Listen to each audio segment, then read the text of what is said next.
want to ask, I can't see anybody from here. So, and you're just a blob of sea of lights now. So if you are a nominee or a presenter, these first two rows, if you're all the way in back, please move up so it doesn't take you 10 minutes to get onto the stage. Because we have 7 nominees and a Lifetime Achievement Award to get through tonight. So I didn't talk to everybody, and so this is my public way of letting the honorees and the presenters know how this is going to work. I am the MC. My name is Rufus Duran. I'm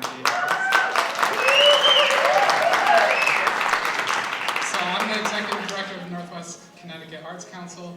So I am going to be bringing people up on stage. We changed things up a little bit last year. I love our board, but we thought it would be more interesting to have people that actually know and work with the people that are getting the awards, present the awards to them. Sorry guys, but this should be a little bit better. So I am going to introduce the presenter. The presenter is going to come up. These are in alphabetical order, so when you come up, presenters, you just have to grab the one that's closest to you, and then, so you get it, so A, okay? And then you'll do your little speech out 1 to 2 minutes to introduce the next person, and then you will bring them up onto stage, and then they'll have 2 to 3 minutes to give a speech. If we decide in the booth that you guys are going on a little too long, people are getting restless, we will very subtly play a little bit of classical music to let you know it's time to wrap up because we have to go eat at Sassoon's. All right, so I think that's it. All right, so hey everybody! Yeah, so today's theme you may have seen is hot pink and black because we thought a lot about the future doing this awards. This last year has been about the future. And we thought what better to represent the year of Blade Runner than hot pink and black. And we got so many compliments out in the lobby that we are going to announce next year's theme colors so you guys can all participate next year. So, think about it. We'll announce the theme colors so then plenty early so you have time to go paint or get I got my nails done for the first time. Yeah. So this has been a crazy year. Last year was my first day on the job here at the Creative Awards, which was then known as Culture Max, now known as Litchfield Hills Creative Awards. This is our 6th year of recognizing the wonderful people, places, organizations, events, artists, volunteers, philanthropists that make the Northwest Corner churn. I came up here last year, I didn't know any of you. This year, I know 90% of you. And the 10% I don't know, I will probably meet in the next year. So, I like the odds of that. I really want to just give a little background for what we've done with the awards this year. So we've been going through our strategic plan at the Arts Council, looking at the next 3 years of the future of the Arts Council, rethinking how we're doing things, really looking at how we can fit into the 2 pillars that we're focusing on, which is community wellness, so that's mental health, equity, diversity, inclusion, healthcare, and how we can bring people out of isolation in this region and bring them together to solve the problems that we face as a community together, and also economic development, which is the more boring aspect of the job, but it's really important because the arts represent $34 million of our economy and employ almost 2,000 full-time equivalent jobs in this area, these 25 towns alone. So it's a huge force for all of our towns. And so we were thinking, okay, these are the future, we're thinking of the future. How can we change the awards to recognize this? So we decided no more categories. We used to do volunteer, cultural organization, all that. We said, you know what, everybody does everything and wears many different hats, so our awards should just be the Litchfield Hills Creative Awards. Just recognizing everybody's creative spirit. And it doesn't matter to me if you're a volunteer who's retired and giving back to the community, or you're a philanthropist who's helping the community do what we do, you're the same. You're all parts of this beautiful, beautiful region and beautiful machine. And so everything's equal. The second thing we did is say, how can we make it easy for people to nominate?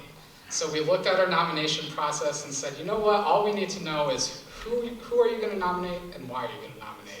And that's what the important thing is, the why. What are these people doing for our towns, our region, our communities? How are they using the creative thinking and their cultural work to bring people together? And we were thinking, oh, okay, maybe we'll get 40, 50 nominations, and it's the first year we're doing this. You know, we got 126 nominations for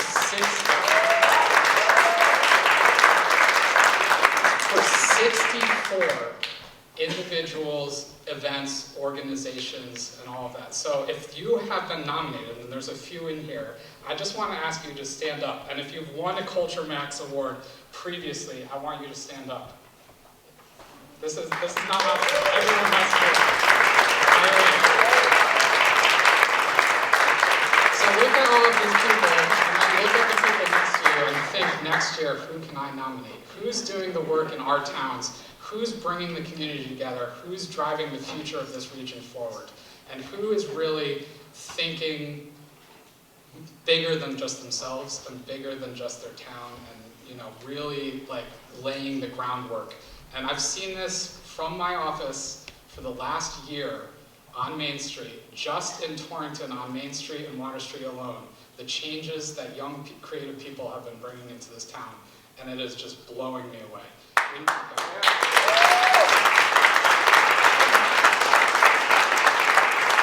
So that's how we got the Litchfield Hills Creative Awards going, and that's how we're thinking about the future of the Arts Council as conveners. We are the place to bring you together. We are going to figure out how to get you guys the toolkits and the frameworks that you need to make these changes in your town.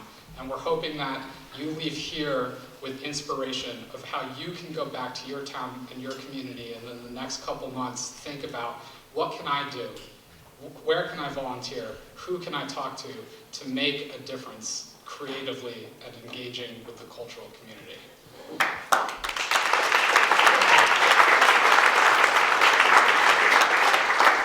I'm winging this speech, by the way. I don't have anything written down here, except for some very important thank yous. So I really want to thank my hard-working colleagues, Steph Burr, who's over somewhere doing our social media as we speak, and Maggie Stenson, who's over in the booth running the slideshow. They are with me in the office every day, and I couldn't have made it through this year without them, and I am so thankful to get to go into work and work with these bright, creative young people who really love making a difference, and it's changed my life. So thank you guys. I'd like to thank Lana Peck and Christopher Anderson, who also come into the office. Lana does the monthly calendar that I'm sure you all see every month. She lays it out for us. Lana Peck! Yeah. She also works in the theater scene, so I'm sure you've seen her in plays. And then Chris does all of our books, which is, I think, one of the most boring, but also one of the most important jobs. And then, of course, our wonderful volunteers who stuff envelopes, man tables, help us in innumerable ways. They are the ones that bring out the calendars to all of your towns and put them where you can see them. Yeah.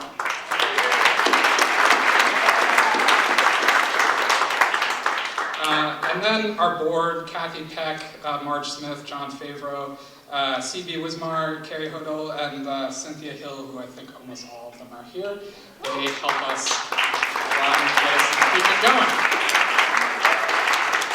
And then here's the stuff I have to do, and it's on the screen too, but I really want to thank our sponsors. We could not do events like this without sponsors. It would be impossible. We don't have the budget to do it. The sponsors allow us to hire photographers to get these awards you see, to run this, do the staff hours that go into pulling off an event like this. So Aquarium, the water company, they're huge sponsors. O&G Industries, which I'm super psyched about. Because you know what people need to keep here and do jobs is arts and culture. This is what brings people to this region and keeps employees here. Litchfield Distillery, who have just blown me away this year with their generosity and their help and support. Litchfield Bancorp and Torrington Savings Bank are also wonderful supporters of us. And then Republican American, who's our media sponsor, thank you. And then the local people too. The catering that you guys just ate was from Rusty General, which is a great store just right up the road. Go visit them. Breakfast sandwiches, so good. Floral arrangements that you see are Lily and Vine. They're a local florist. And then I hope you enjoyed Maggie Schneier's violin playing because she's a local. She's a high school student, Torrington High School. She is amazing. Yeah, so that's it. We're really just looking forward, looking to the future. I also have to say we couldn't do this without donations. So we are just launched our fall campaign for our annual appeal. Our goal is $10,000. I know it's a pretty big goal, but we're hoping we can make it. If you feel so inclined to think about us during this giving season, there's remittance envelopes outside. You can send us an email, you can go on our website and click give, or think about all of the wonderful nonprofits that are in here that couldn't do it without your volunteer and donation hours. And there's a ton of ways to get involved. Email us, call us, we're more than happy to help. So, that's it. Without further ado, the Litchfield Hills Creative Awards. So basically, yeah, oh, sorry, I almost forgot. Our most important thing. I want to thank our panelists who had to crawl through 120 different nominations for 64 people to find 7 people to give this to. That's a lot of work. And they did it for free. Jocelyn Ayer, Tamara Dimitri, Carl Goulet, Rachel Kelly, and Tony Vengro. So thank you guys.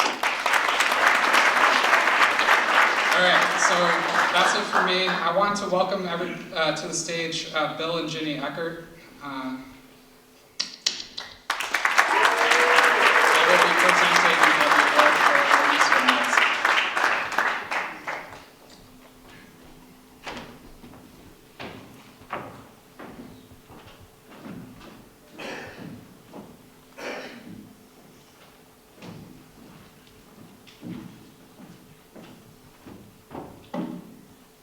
You're right, Rufus, I didn't get the memo on the dress.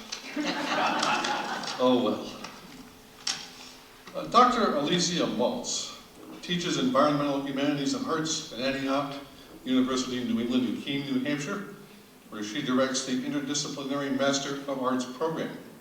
She lives in Colebrook, Connecticut, in the house in which she grew up, and next door to the house Ginny and I moved into in 2012.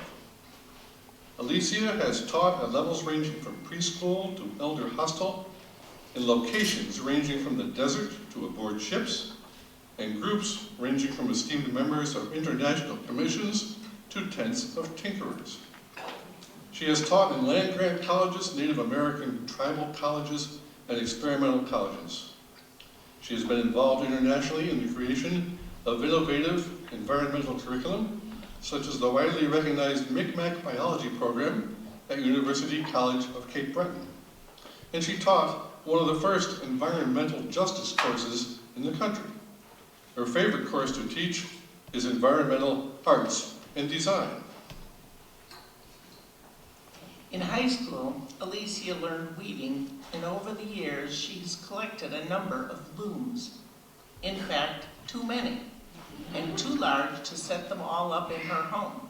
Although, she reminds me, there are never too many looms. This spring and summer, Norfolk Net created a makerspace in some rooms at the Norfolk Church of Christ, UCC, where Bill and I are members. We had the room, and we knew she had the looms. Therefore, the loom room became a reality. It now contains 5 full-size looms, 2 small ones, and a spinning wheel. Besides weaving and spinning, and of course teaching those arts, the loom room offers a place for knitting, sewing, and crocheting. The main output thus far has been more than 100 small blankets sent to refugee children in a facility in Phoenix, Arizona.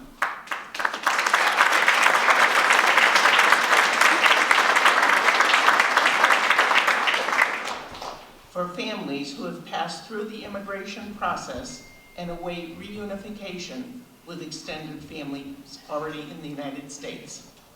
Ladies and gentlemen, we're proud to introduce you to our neighbor and dear friend, Alicia Maltz.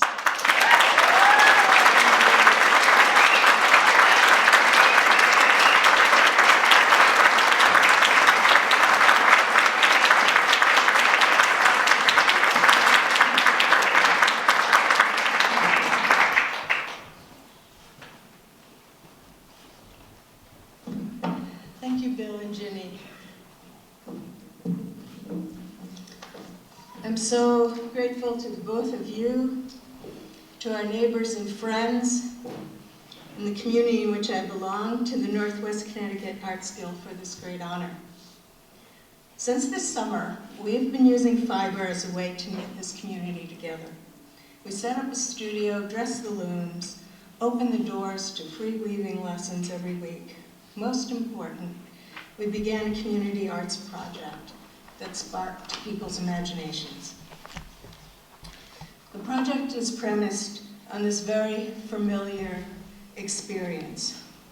All children, when traveling, need their blankies. We've been making little hugs blankies for the children, like this size, who've been through the ICE process and are now legally entering the country.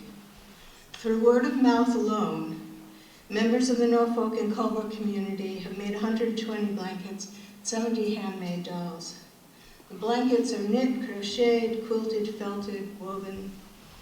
People listen to the evening news and then reach for their knitting needles. Each blanket is sent with a handwritten note of welcome to the children. It's an ongoing project, so if you'd like to make one, or if you need some yarn, come by the Norfolk Maker Space. You can leave the blankies on the doorknob. And it's truly a community project. So many people have come together to make this possible. We don't even know who's been involved.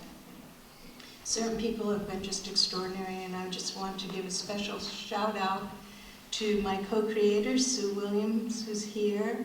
She calls herself Gal Tuesday. Sue Frisch, Bob Bull, who's the loom fixer extraordinaire, to the Norfolk Knitters, to Bill and Ginny, to Kelly Cantrius and Eric Olson for his vision to get the Norfolk Makerspace rolling. I've been a teacher my whole life, and the process of weaving has been an important teacher for me. It's taught me about how we bring together opposites to make whole cloth, which is really important in our society right now. How we create a second skin, a mantle of protection around those in need. How we pay attention to the process of craftsmanship and learn that tension is essential to creating beauty. How the act of creating enables focus, and when you're right in the middle of it, a type of meditation, and how communities working together can extend themselves to reach out to others. How we find peace and joy in the making of things. Fiber teaches us about peace. May some of the peace be passed on to the children who receive the welcome blankets. Thank you again for this honor.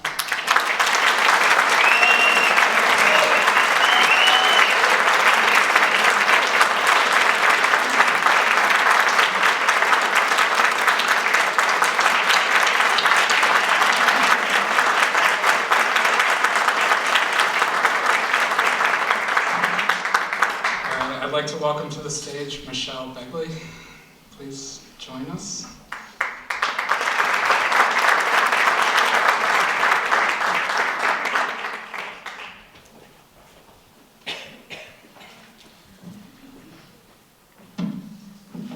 Hello. I'm so delighted to have been asked to present this award to Jessica Jane Russell of Art Atelier, my colleague and my friend.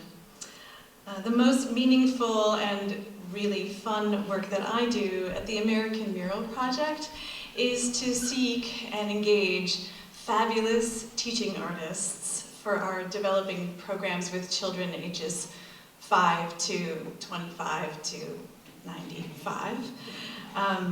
This is how I met Jess, aka Messy Jessie, to the children who know it and the families who know and love her.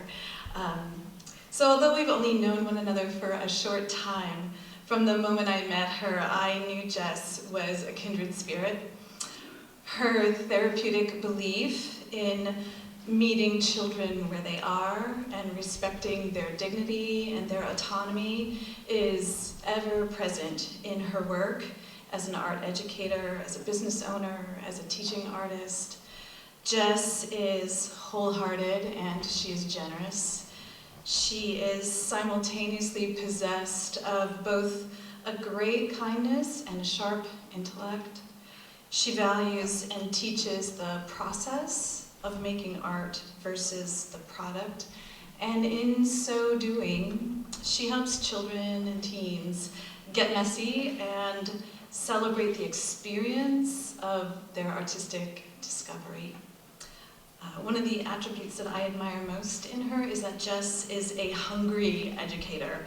She actively seeks situations, partnerships, and collaborative efforts that deepen her well of knowledge, and then she brings that expansiveness into her teaching practice. From Bantam, Connecticut to Winstead, Connecticut to Nambale Magnet School in Kenya, Africa, where she did a service trip this fall. Talk about going the extra mile. I'd love to bring Jess up to the stage with this quote from Robert Louis Stevenson, as I know that joy is her true north.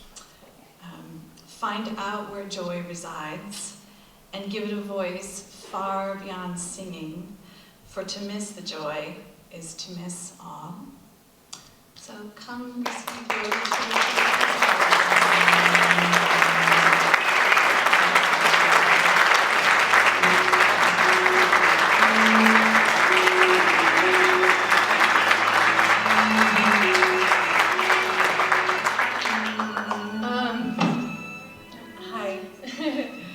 I'm Messy Jessie.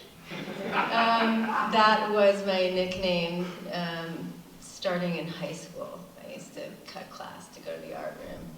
That's my art teacher coined that one. I'm a little emotional. This was really, really moving speech. Thank you, Michelle, and thank you to the Arts Council for this honor. I've been calling myself a teaching artist for about 3 years. I opened the Art Room Atelier with the inspiration of many other studios across the country who are opening their doors to children and families to within the context of the process art movement. And so the idea is, as it sounds, the focus is on the making and the doing and not on the outcome. And as a result, takes all of the kind of pressure for performing and producing off of what children are making, and instead allows them to really get absorbed and get in that state of creative flow that any of us, all of us, I would imagine, who engage in creative activities in one form or another are familiar with. And it's that flow state that is kind of is so important, I think, for all of our children. So it's not about creating little artists or creating artwork. It's about creating a connection to the self and to the inner teacher, and as a result, healing in some way. or growing that ability for insight and empathy and confidence and all of those amazing things that come with creativity. So I just should follow up with saying, yes, joy. That quote comes from Lori Malaguzzi, who's one of the early childhood educators from the Reggio Emilia School, and she would say, the rule of thumb for everything you do with young children is nothing without joy. And it's become a great mantra for my own life, as well as what I do with kids. So I did write things down foolishly on my phone. I just want to thank my family for being here. My mother and father are here all the way from Sydney, Australia.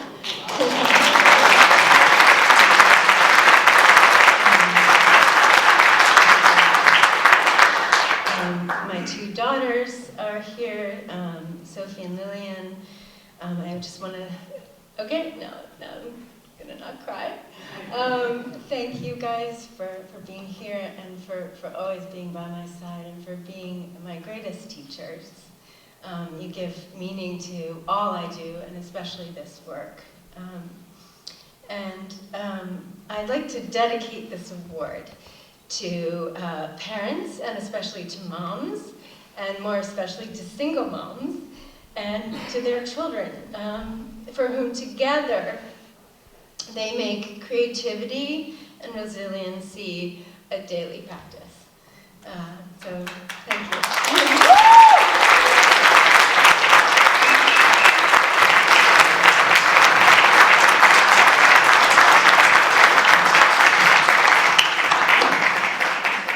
I'd like to welcome to the stage Judy McElhone.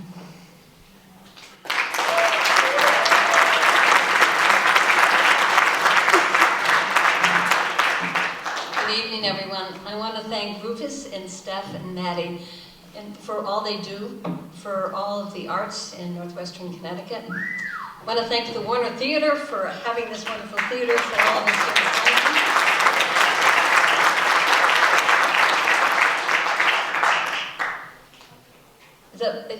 It's my honor to be here tonight to talk about Bill Haygood. Bill is a scholar, he's a writer, he's a photographer, he's an art collector, he is a construction expert, he shares all of his skills with anyone and everyone in our community and beyond our community. He is one of the most remarkable people I've had the privilege to know. 5 Points has made a difference in our community, I think.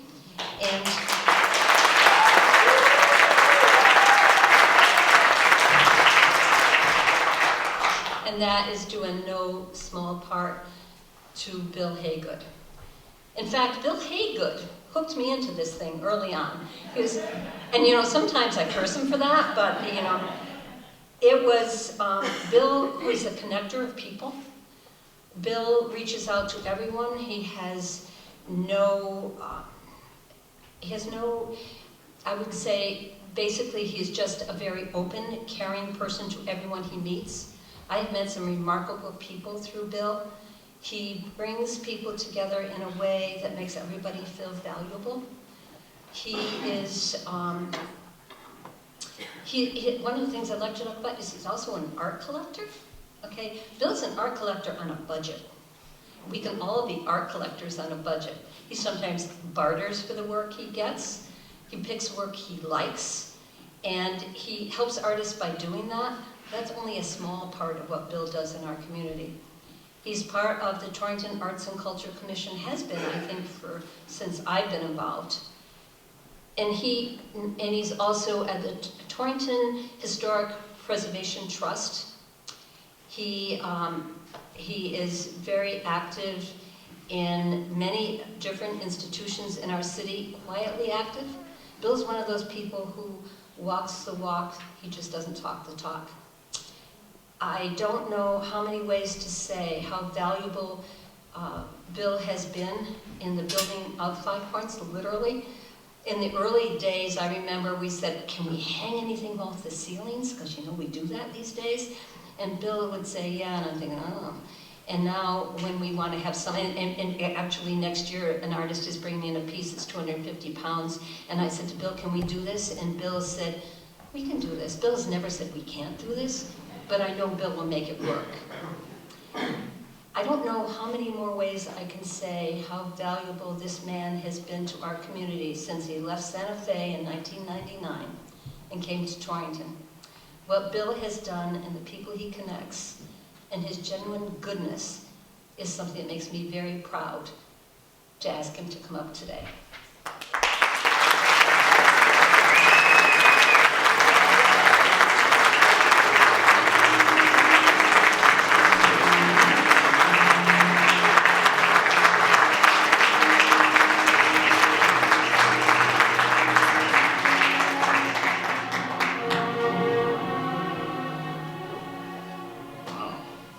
Hi, everybody. Judy, thank you so much. I love you. And thank you to the Northwest Arts Council. Thank you, Rufus. Rufus and I had a good chat about an hour ago about what's going on in our community and how we've reached a tipping point, a critical mass, where we now have a vibrant and burgeoning art community in Litchfield County. And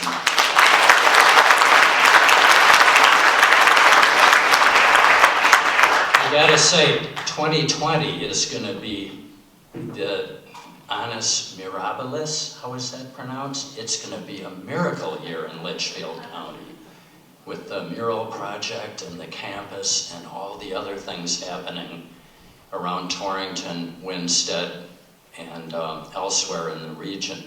So I think we are all in the right place at the right time.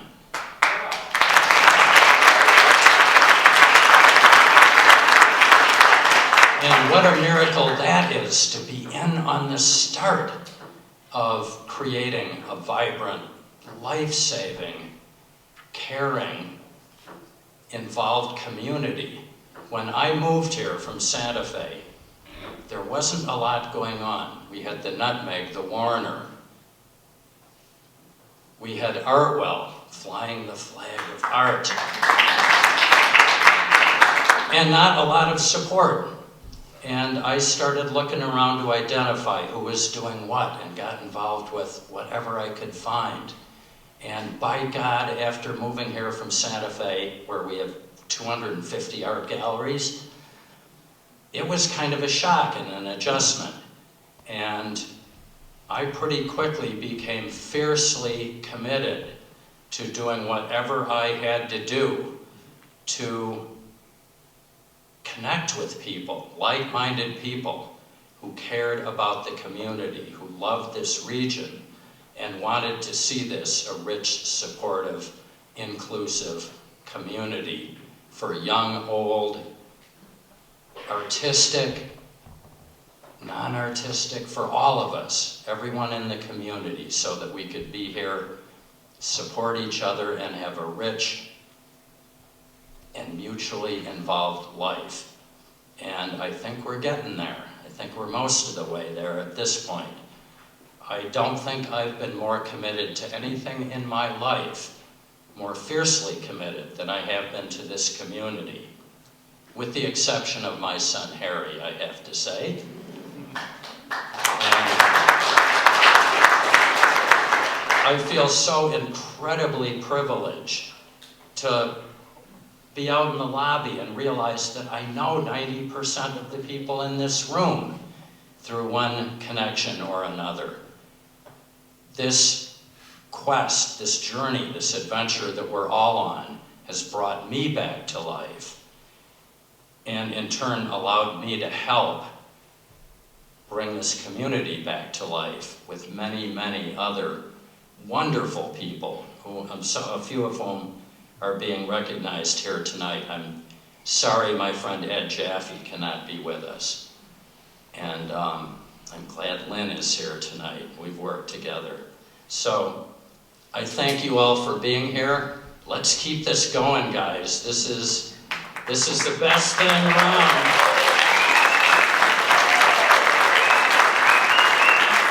So, get involved. We need the help. And Judy, Noel, Carl, everybody at 5 Points, the Launchpad artists particularly, I love you guys. Thank you.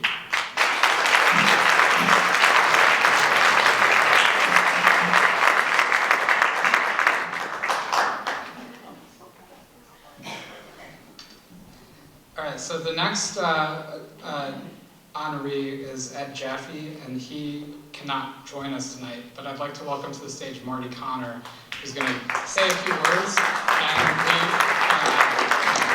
we went to Ed's studio and videotaped a little speech for you all. So after Marty, you'll see Ed on the big screen. I'm so proud that I was able to nominate Ed Jaffe, who's been a real inspiration to me, along with the other folks that you've already heard about, Bill and Judy. And these folks have educated to me as city planner in Torrington the importance of the arts in rebuilding our downtown.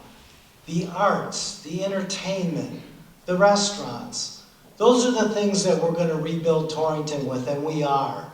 And it's so exciting. One of my good friends, Rose Ponte's in the audience tonight. Rosie helped us get this whole ball rolling as well. And we tried to make changes in Torrington with the zoning regulations to try and make things that we want, like these kind of things, easier. But it was Ed Jaffe that really kicked my butt and said, we have to make these changes because artists, when they have home occupations, they're a small business that can't operate like other businesses. They have special needs. And Ed educated me and the Planning and Zoning Commission, and he was so persistent that he got us to make these changes to the regulations. And it's been so exciting to see what's happened. And he's the one that coined the phrase Torrington's Artist Relocation Program. And we have relocated a lot of artists. And we have to thank Ed for his hard work, still at age 92, still working hard, calling me, bugging me, asking me what's happening, what can he do? And he's going to tell you a little bit about what you can do in the video that follows. So I'm happy to pick up this award for Ed. I was so happy to nominate him and see that he was recognized. Thank you.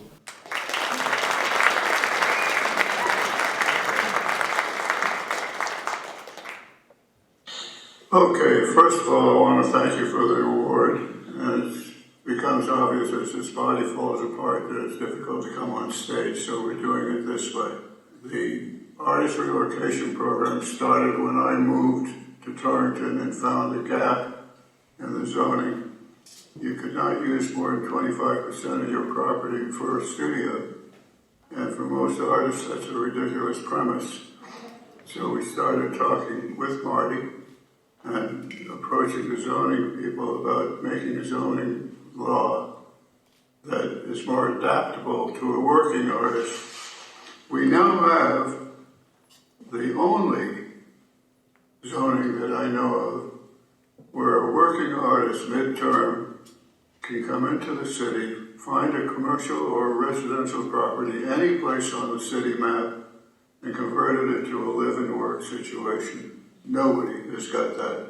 You've got to realize that Torrington isn't the right place at the right time for the right place. And if we can get people coming in now out of the major art markets, New York, Boston, Hartford, etc., they're coming because they get tired of having their rents kicked up every 3 years and having to move. So if you're a midterm artist and a career artist, and are in a position to buy, this is the right place at the right time. The progress that has happened in Centertown, if anybody is watching, it has improved considerably. And we've got new restaurants coming in, we've got new galleries coming in, we've got new apartment houses coming in. They're going to be priced for the middle class. city is moving in the right direction thanks to the people who have been really breaking their humps on it, including Judy. And with what she's doing with 5 Points, the Yukon thing, if that happens, we're going to end up being the cultural center of Connecticut, in my opinion. Now, I won't live long enough to see it, but the kids will, and they'll want to stay in Torrington because it's going to be a vibrant city because of the art community. And we're already on the way. We have to take the next big steps, and that's where we need some help. What we have to do now is go national and let the rest of the world know that we're here and offering something that nobody else is offering in terms of working artists. And I'm recruiting. Anybody who wants to volunteer to take over where I left off, give me a call.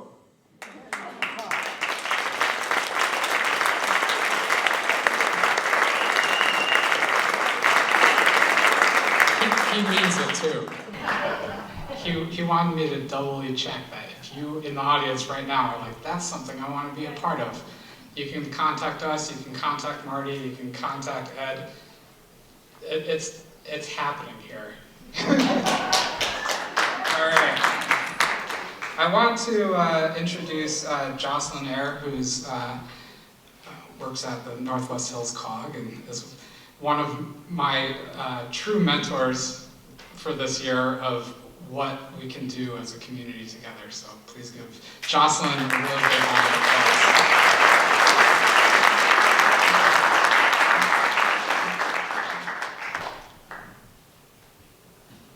That's sharp. Thank you.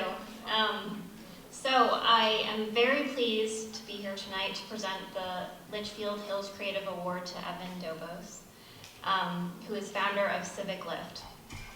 Over the last 2 years, Evan has built and launched a modern, user-friendly events and destination website on his Civic Lift web platform.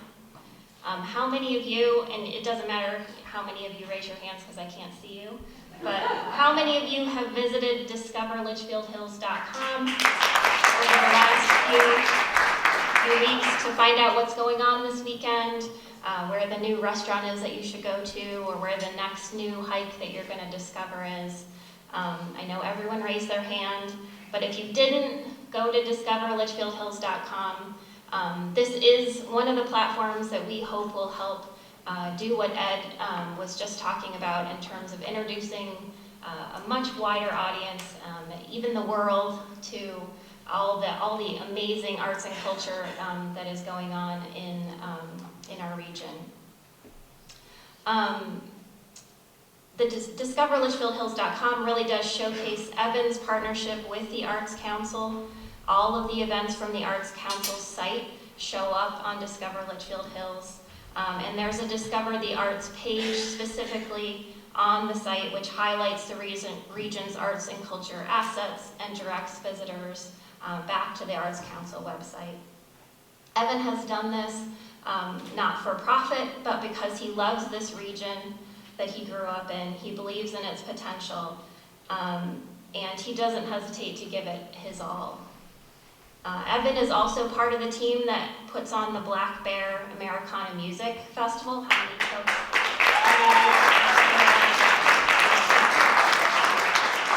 The second annual festival was held this October at the Goshen Fairgrounds and was even bigger than last year. Year 3 is in the works. This festival draws people from all over the region and surrounding areas to experience all that the Litchfield Hills have to offer, and even offers camping options to festival goers. It is another feather in the cap of amazing arts and culture events in our region, but it doesn't happen without a ton of work on the part of the Black Bear team, including Evan. So congratulations, Evan.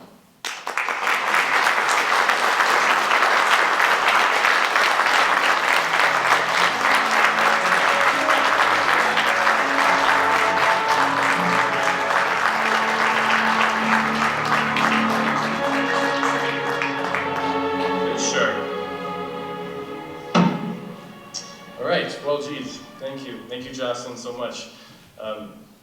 thank you to the Arts Council. Yes, as Jocelyn mentioned, I've been working with the Arts Council on a platform for the county called Discover Litchfield Hills. And it's powered by my startup called Civic Lift. And really the purpose of Civic Lift is to make sure that everything that everybody in this audience is doing and that everybody who's being honored is doing is being communicated effectively to the people who are hungry for it. And I think a lot of people are hungry for exactly what we're doing here.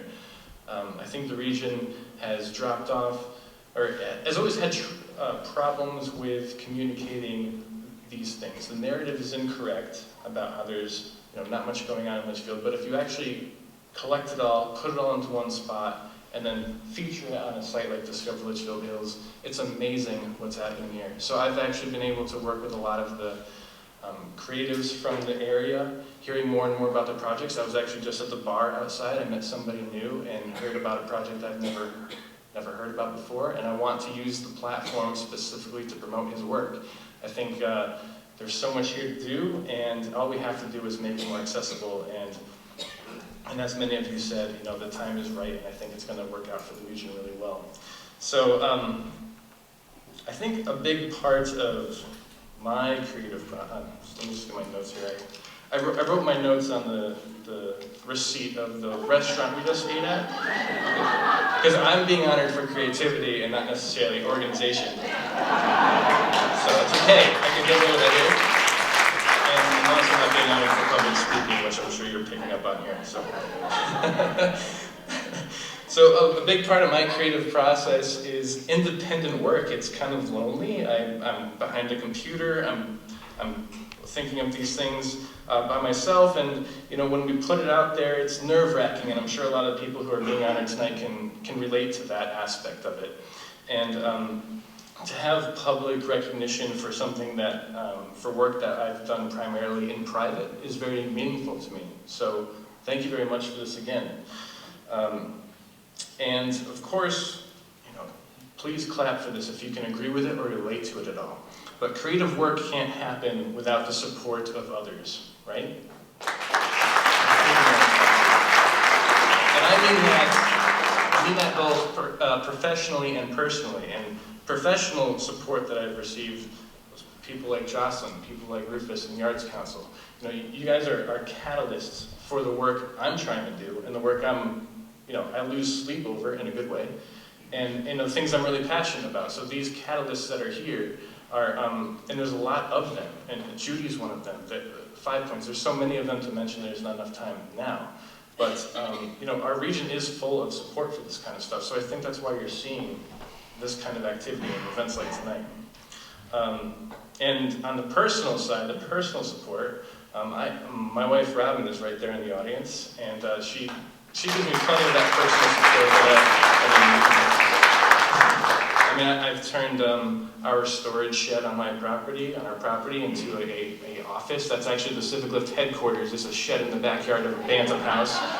And we're dealing with, trying to figure out where to put all our stuff now, because I had to have an office. And so there's that, and there's unlimited amounts of other support that I received from my family and my friends and the community as a whole that I'm just super thankful for. And whenever I look at this award on my desk in my shed, I'm going to think of you all. So thank you again so much.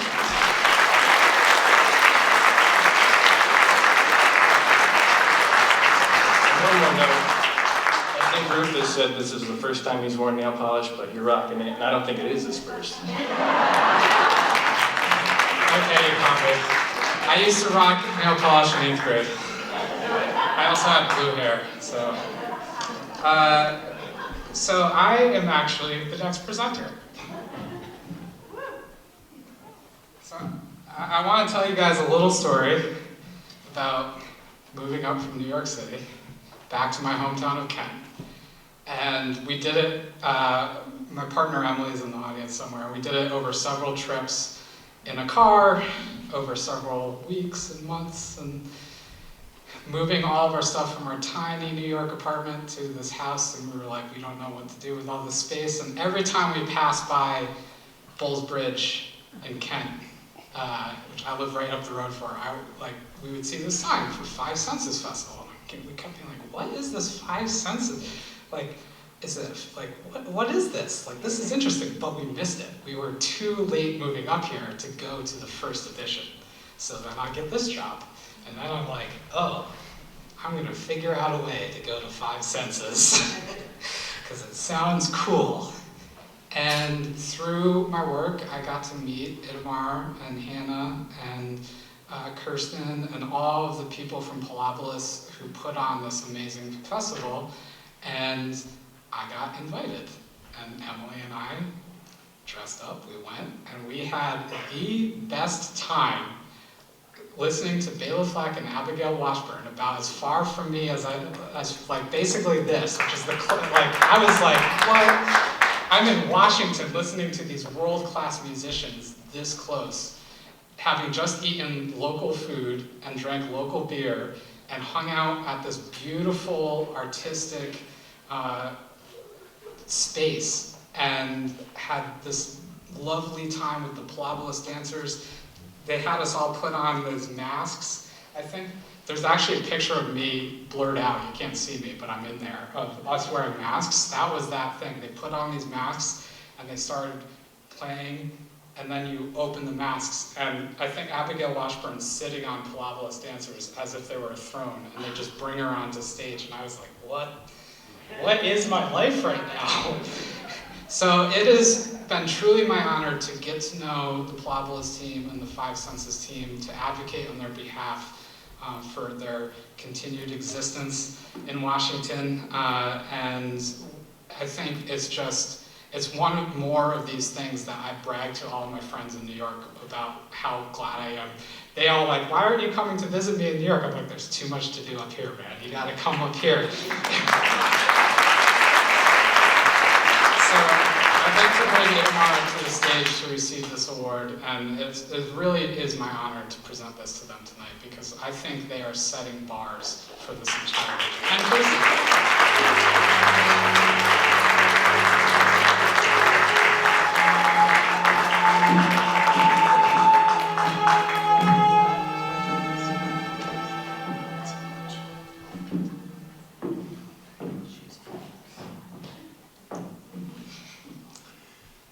Kirsten, Polopolis' general manager.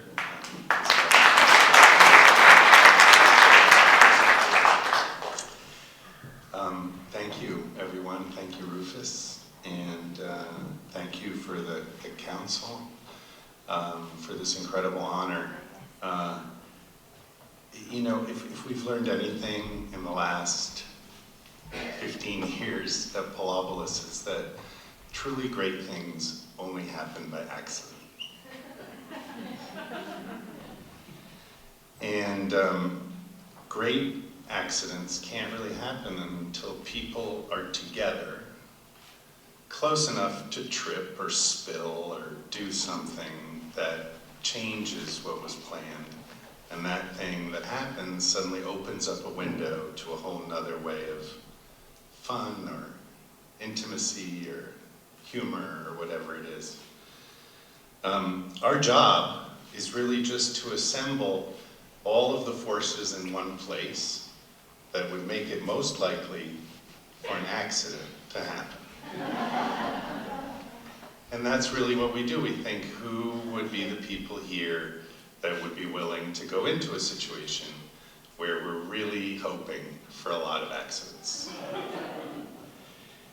And that's what we did. We borrowed a field and we asked, what could we do here for 7 days to make a lot of accidents happen? And we ended up bringing a few hundred people to perform and a few thousand people to participate over the course of those 7 days. And used food and music and fire and nature and wellness and dance and art room atelier and all sorts of things together. Jack Baker's incredible booze, the whole deal.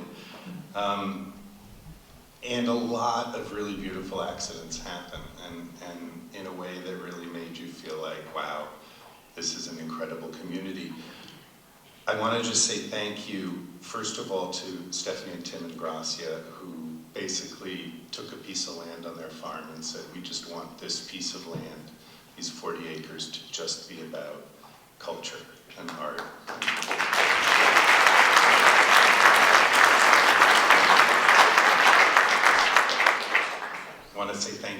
100 or so artists that have come now every year, different groups from all over the world, basically with just a gift of being able to hang with us, and we give them a place to live and food to eat, and world-class artists have come and said, we want to do this because it's like camp for them as well, to be able to collaborate with the dancers and just be in this environment. So thank you to those hundreds of artists who have come from around the world to be with us.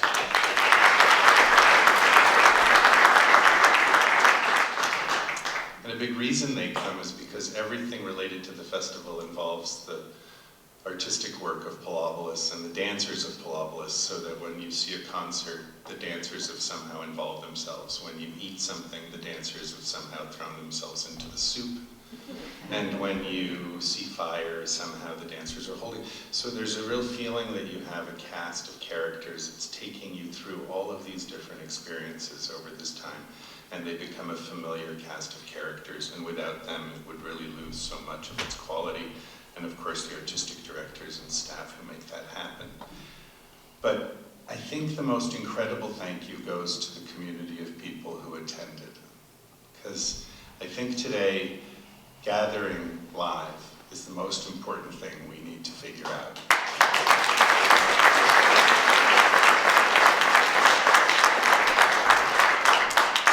People aren't really going to church anymore, people aren't really going to the movies anymore, people really aren't going to theater anymore. All those opportunities where we had just to see each other, just for the Smiths to see the Joneses and the Joneses to see the Smiths and say, hello Joneses, hello Smiths, see you later. When that happens every week, your community is a much more vibrant place, just by definition. And we really need to find ways for that to happen intergenerationally, where it's not just one age of people, where people are mixed, where backgrounds are mixed, and where there's a chance for beautiful accidents to happen. And I think this movement is really starting here, and we're really proud to be able to play a role in it. So thank you to the community, and keep showing up, and keep enjoying yourselves. That's the most important role to play right now, is for the people to come and to be there. Thank you.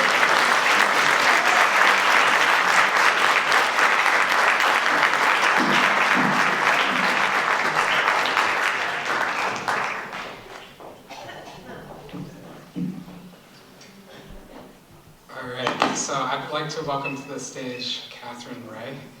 And I just want, so Keith Paul's up next. I just want to say one thing real quick. We were sitting in the office and watching these nominations roll in, and it was like Keith Paul, the Sultry Theater Club, Keith Paul, the Sultry. And we were to the point where we were like, should we just like stop, like make a rule where Keith can't get nominated anymore? Because this is getting crazy. So anyway, I'm really psyched about this one.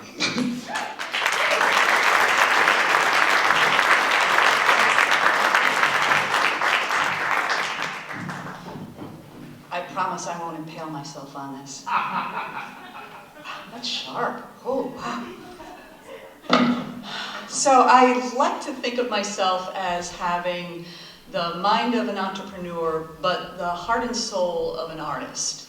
I walk to the beat of my own rhythm, and you as artists being all in this room, you understand that, you get that joy and that spirit that you have when you meet another artist, because I can feel it all in this room right now.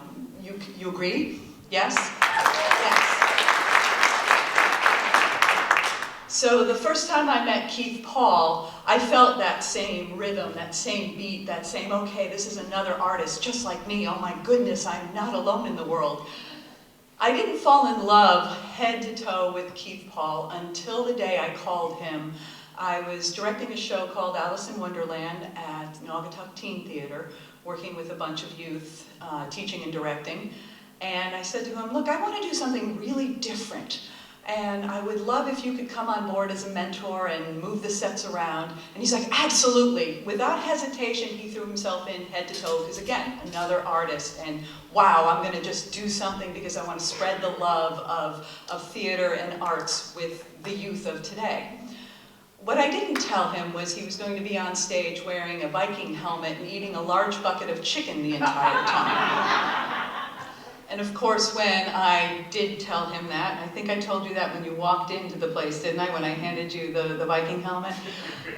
He said yes, absolutely, and he was in gung-ho and had a big grin on his face as he ate cold chicken the entire show. So how do you not love a man who says yes to anything involved in the arts? How do you not appreciate somebody who will go without food and water in order to live the life of an artist, who will get on stage and run a burlesque show or a magic show, or say, heck yes, I will be a puppet and get on stage and do puppetry, or just say to you, I don't know how this works, do you mind if I shadow you for the day? You know that's an artist, and you know that's somebody who's deserving of such an award like this, because his creativity never stops. He never says no to anything. He, recently this past summer, we did a show called Alice in Wonderland again. Hey, we're right back in full circle. And he said to me, I don't know how this is going to work, but it's going to be amazing. How do you not love that creativity and not sharing that enthusiasm? And I think that's why the phone never stopped ringing, like you said, because when you meet him and you're with him for a few minutes, you see how that energy explodes. It's just reeking out of his pores. His love for theater, his love for puppetry, of any kind of artistry. He is there for you, and he is there to live and breathe it. And I am just so honored that I was asked to present this award to him. So without further ado, please welcome Mr. Keith Paul, everyone.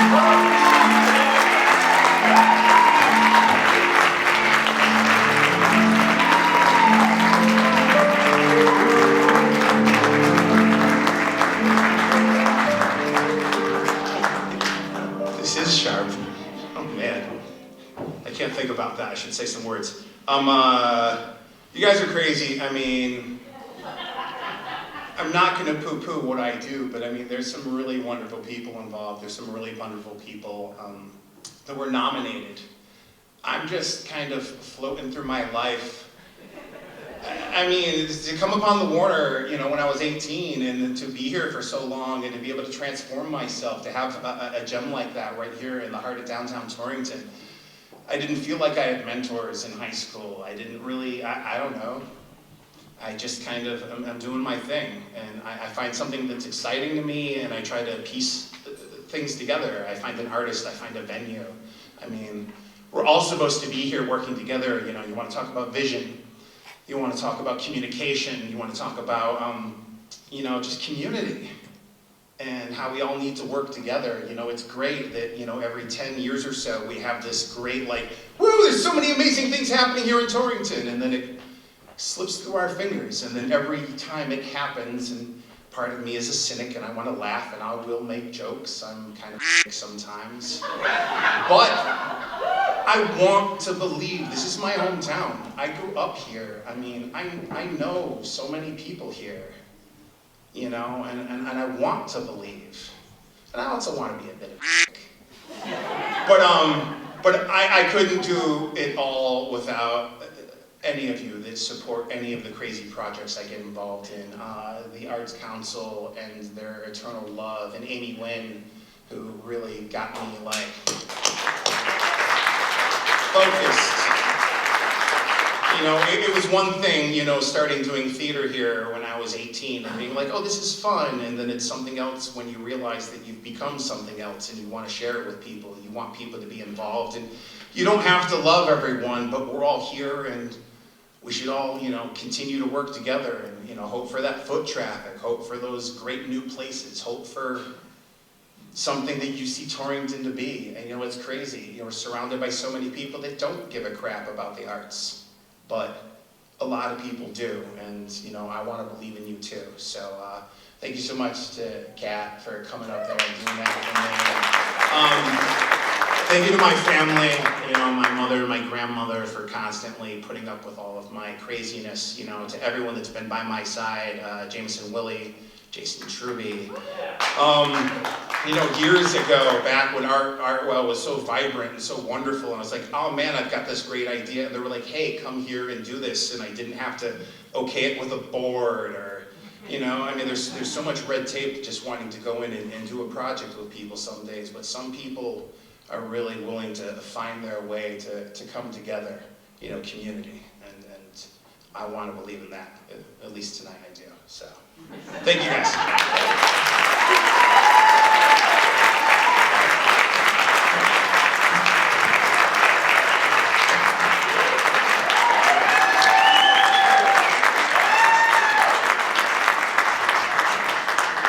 All right, so last and certainly not least this is the Lifetime Achievement Award for Lynn Gellerino. Before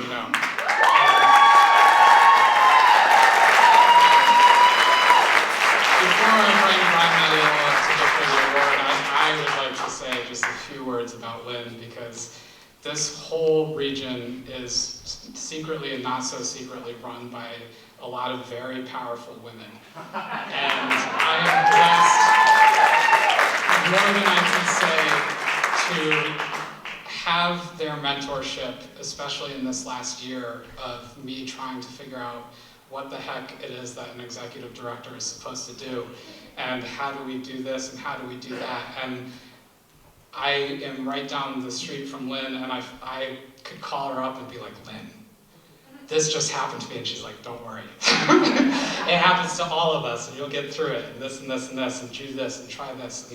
And I cannot even begin to tell you guys how much that has meant to me in this last year with Lynn, and Jocelyn, and Judy, and Amy, and all of these amazing, Joanne Ryan from the Chamber, who is also here somewhere tonight. And it is so wonderful to just be surrounded by these women who just know what they're doing, or at least to me, they know what they're doing. and are willing to take the time out of their day to help me, who am like, I don't know what I'm doing.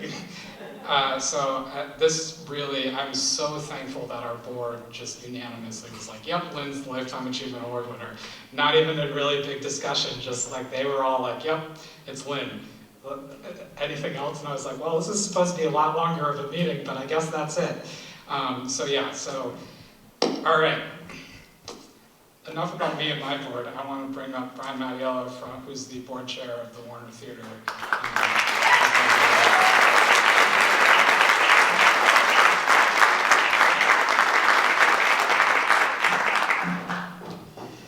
Hey, this has been a special and authentic evening, so nice to be with you all. So when Lynn told me she got the Lifetime Achievement Award, and she said, now that's for old people, right? I said, okay, Lynn. So, actually, for one of the first times in my life, words failed me, but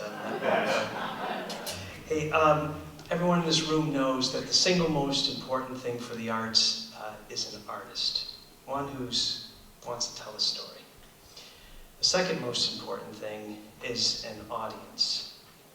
And the third most important thing has already been referenced tonight, and that's a supporter of the arts. And you need at least all three of those things to pull it off.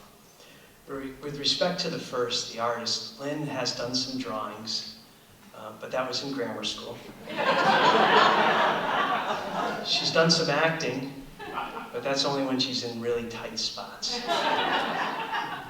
She's done some dancing, but that's only when she's in some really tight spots. And she's done some singing, but she can't sing in the shower any longer in Northwest Connecticut. So we're going to put the artist thing aside. The second one is the audience, and frankly, you can't ask for a person to tell your story to. Whatever means of arts, she's been a passionate supporter of the arts over the years, a lifelong love of music and production, of movement of all forms, all types. And it's actually that second part, that audience part, that led her to an opportunity, a radiology technician, to take up employment here at the Warner Theater, follow another passion of hers in life. And when that opportunity presented herself, she said yes.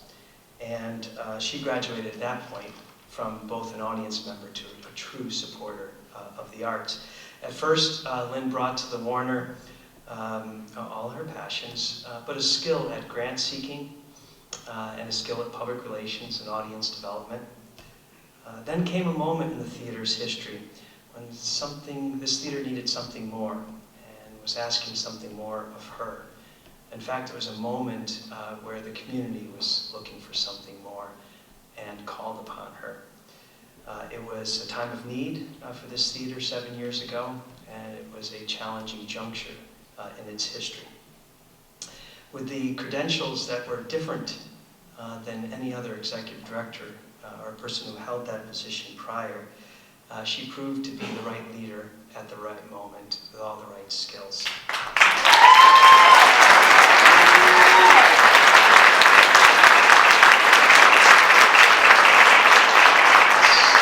It's been 7 years at the helm for her. And you know, I remember when she first announced, I went to the staff to speak to them, and I said, you know, I don't know what the definition is of era. You know, that when someone has been so long in a position, there's an era. But I'm certain, whether it's 7 or however long she was going, there was the Lynn Gelomino era that's going to be a secured part of this Warner's history, a very special part of the Warner's history. Lynn is also humble, and I want her to accept this award with the pride and confidence that she has well fulfilled its spirit and intent, giving generously and wholeheartedly to the arts of Warner and this community. I also want her to accept this award so that she can look at it and really be a reminder that she has created a legacy for herself here at the Warner in this community and for the arts in general.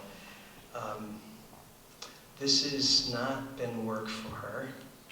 It's not been a vocation. It's been Lynn's voice to this world.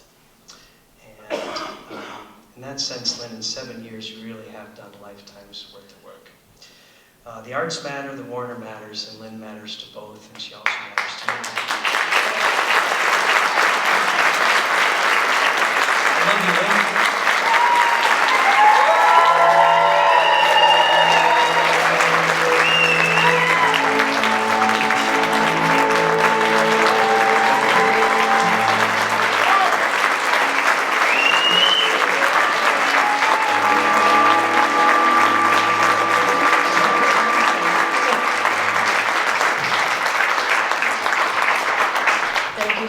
Brian, and thank you so much to the Arts Council Board. I am so honored to be standing here tonight, and here I am. I don't dance, I don't sing, I can't paint, I don't act, go figure, here I am.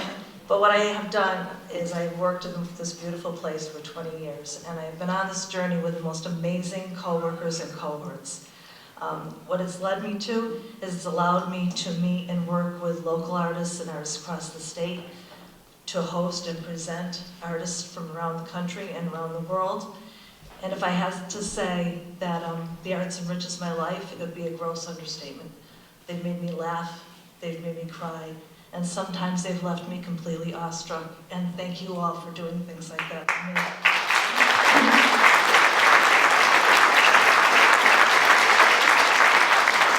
I have been able to witness what the difference the arts make in the life of a child, in the fabric of community, and the economy of the state. And I hope that I have been a worthy champion for all that you do, because we all know the arts make us all just a little bit more human. So I thank you all for tonight.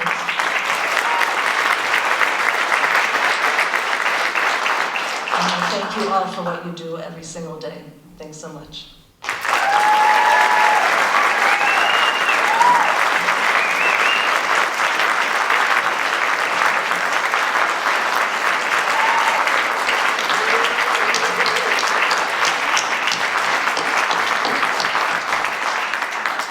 So that's the Litchfield Hills Creative Awards. I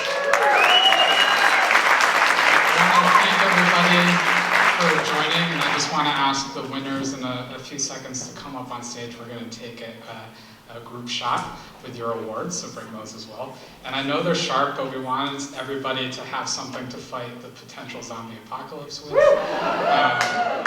Figure why not an award?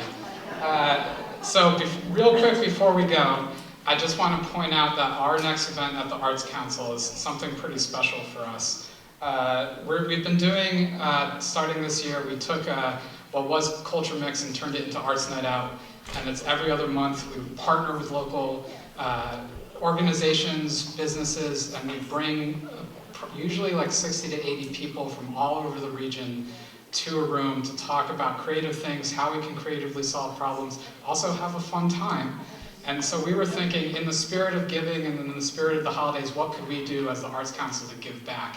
And something that we've been really blessed with is partnering with local service organizations such as LARC, Primetime House, McCall Center, and we said, you know what? Everybody that does these service organizations does do some sort of artwork too. It's usually not the primary thing they do. It's usually not even really funded. It's usually, done by the skin of their teeth just because they believe it's important to bring arts into these healing environments. So we said, we can do something about that. Everybody we know has extra acrylics, extra Crayolas, extra smocks, extra easels, extra canvases. So we are doing Arts Gives Back at the American Mural Project. So we're super happy to work with Ella and Amy and the whole team there. We ask people to come join us, have fun, listen to holiday music, drink some wine, eat some food, and then give back the new and gently used art equipment to help LARC and Winstead Area Child Care Center supply their art programs. So please join us December 12th at American Mural Project. Come see the American Mural Project and also give back. All right, so thank you everybody for coming.